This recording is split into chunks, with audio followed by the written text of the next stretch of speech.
Hi, everyone. I bet you've missed us. We've missed you. It's been a long time. It sure has. Why has it been a long time, Michelle? Oh dear. Well, I was away on vacation to Italy, which was fantastic, beautiful, and great fun. And I was headed back 2 weeks ago with my sister, and we unfortunately had a very serious medical emergency. She did, and ended up back in the USA getting open heart surgery. So needless to say, movies have not been on my agenda for the past month. So it feels good to be back in the theater again, because it has been a long time. Yeah. So the one we're going to talk about, because actually I missed some this past weekend, but maybe I could do a catch-up if they're still in. But the one I did go see was Sound of Hope. It's the story of Possum Trot, I the think story. is what... Yeah, something of the the story of Possum Trot, and do you want to start the beginning of it? I'll let Linda go. It's another one of these movies being done by Angel Studios, so it has a religious undertone to it. It is the story of a town, a church community. I would say Baptist church community, but I'm not positive. I think Yes, it was. It was Baptist. Okay. Yeah, Baptist. Out of Texas. This is a small, little, tiny community, black community. It was 1997. Okay, I and this believe. is a true story. Yeah. Who the pastor of the church, his wife wasn't doing well. She was dealing with some depression, and kind of one day saw some children playing, and it came to her that she should have this like calling to serve as a foster parent. So she contacted an agency and offered to take, some children that were difficult to place.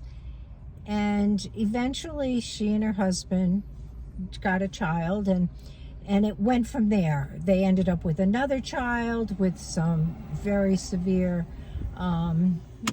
behavior issues. Mm-hmm. And the community itself, the church community, it was the church community, followed in their footsteps and started to adopt hard to place children, and older children, not little kids. I mean, preteens, teens, that kind of thing. As a former foster care caseworker from years ago, I know how difficult those children can be to place. And so it was kind of a miracle to watch this.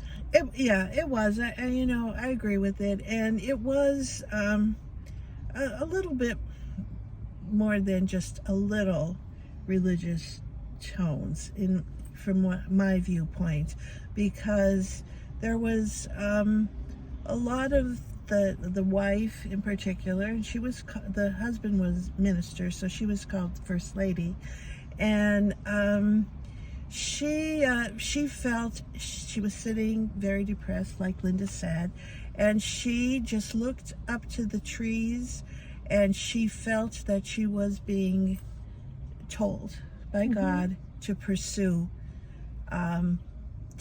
adopting children, is what she had called her.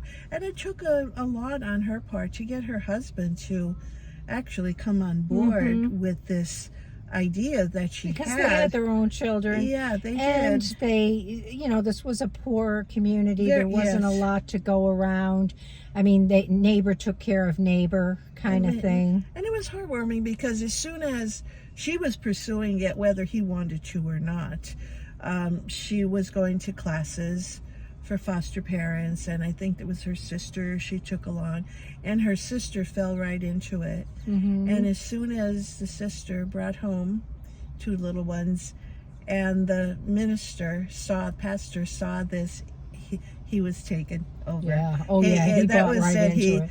He was picked up all that about give little me the boy. most Yes. difficult child. Yeah, he really was. Yeah, And they did not give up. They had some terrible problems with children, and they did not give up. And he kept telling them, like when they were getting discouraged at one point, the whole community, because they were poor. They didn't have a lot of money to care for these kids. Things were happening. Things were breaking down in their houses and all that.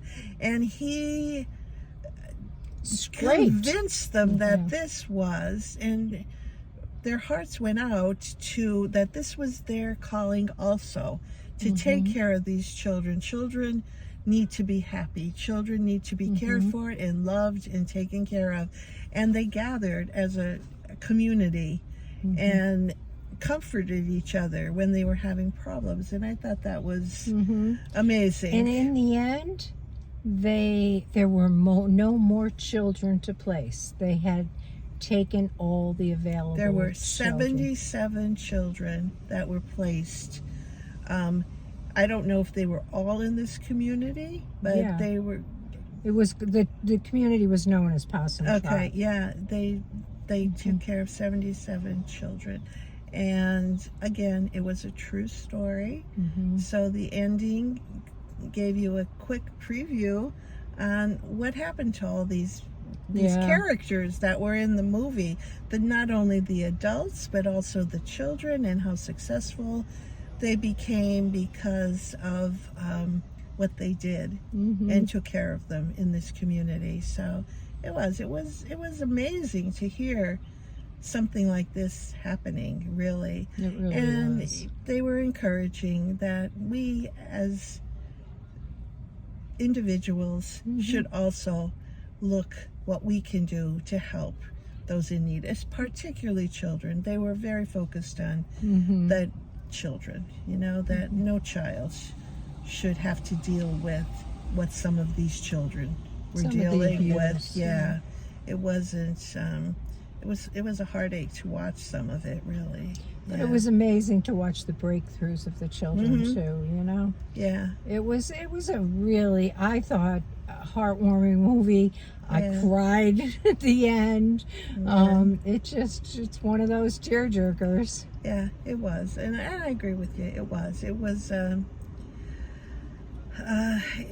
certainly wasn't one that I nodded off at, because sometimes that happens with me. But this was not one of them, and it was just to me it's something that when I think back on, and I think, do we still have people like that in our country doing this kind of stuff, or not?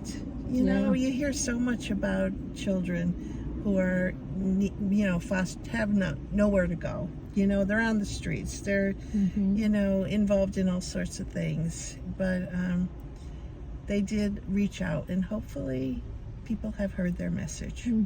So how would you rate it? I'm not sure. How about you? I'm going to give it an 8. Were you? I was thinking more along the line of, I was thinking 6 or 7, but probably a 7, I would say. Okay. But it was just check it out heartwarming before it gets out of the movies. Yeah, it's still in there. I don't know how It's long only it's been in the movie. It came in on July 4th. I mean, I know there were some early showings of it, but it actually was released for July 4th. So I know it's in the movies. So check it out. See what you think. Leave us a comment. Tell us what you think if you saw it. And please like our video if you would. And we're going to be back again sooner than later, because I think our vacations are over. I know mine is. I have my grandson in town, and I have been taking him to some children's movies, and if they weren't just on their way out, I think we'd review them, him and I together. Actually, some of those children movies look really cool. So. Yeah, we saw Garfield, which was great. We saw Despicable Me 4, which was, I kind of slept through it a little bit, but it was cute. and he saw Inside Out too, which I really want to see. That's that the one I want to see too. And 'cause this weekend they're doing a review, like a film rerun of Lion King. That's one of my favorite movies ever. But anyhow, that's what we have. We'll catch you in the next one. All right. Bye-bye. Bye.